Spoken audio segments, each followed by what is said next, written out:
How's it? It's SportsCenter. We're in Los Angeles. He's Stan, and I'm Neil. James Harden was in Brooklyn's house, but what two NFL teams took it to the house? The end goal to get closer to that Super Bowl address. Yeah, let's start in the AFC. Lamar Jackson and the Ravens in Buffalo take on the Bills. Both of those teams took momentum into the postseason. Bills had won 7 straight before their first-round bye last week, and the Ravens' 6-game win streak included a win at Tennessee in the wild-card round. So let's get it on. Buffalo had the home field advantage, but no one in NFL history has won more road playoff games than John Harbaugh's 8 as the Ravens head coach. Limited fans there in Buffalo. Commissioner Roger Goodell among them.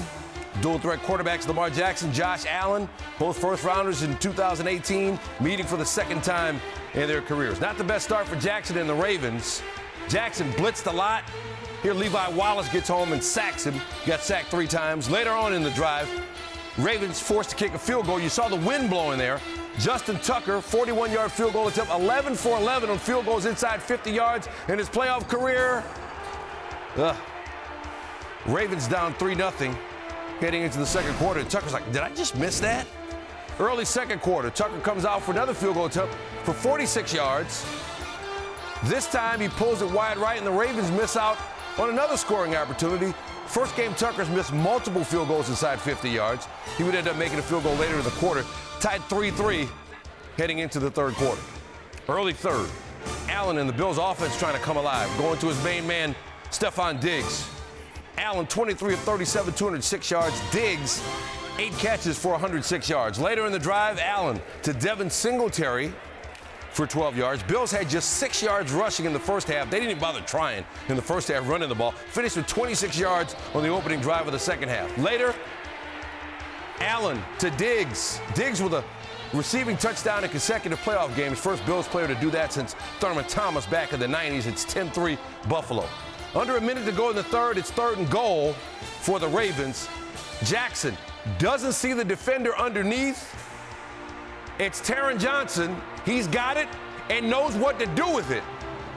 Jackson's the only man left, but Trey White is up in front, and he's going to make sure Jackson doesn't get there. Taron Johnson, 101 yards, tied for the longest interception return for a touchdown in playoff history. Jackson's first career interception in the red zone. Here's Deion Dawkins.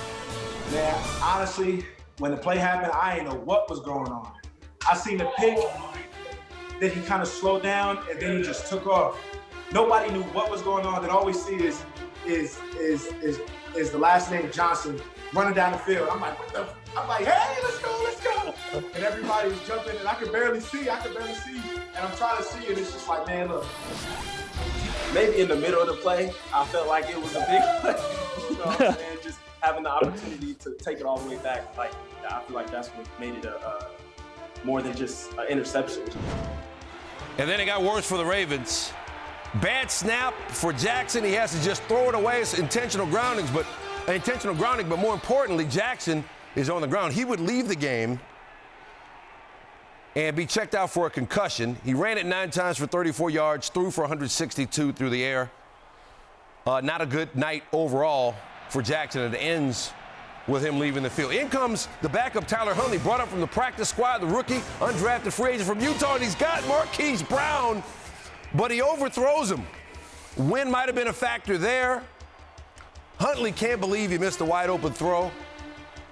But the Bills and their fans, the Bills Mafia, going to see their team in an AFC Championship game as they take it 17-3. It was a fun one to be a part of. Obviously, there's some things we can clean up.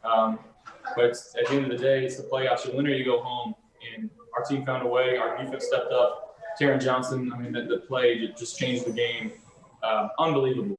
Oh, man, it feels amazing. I was telling the guys, finally I don't have to host the AFC Championship game at my house. People can actually sit back and they got to watch me. So the text messages are flying on my phone right now. What do we do? For 11 years, they've been coming over. So now, man, this is a great feeling. The road we traveled this year, the challenges that we faced, all well documented. I feel like our guys, they handle them with toughness and with grace, and they fought. They fought even today when we weren't at our best. We still fought. So I'm very proud of them, and we'll hold our head high walking out of here and into the off season.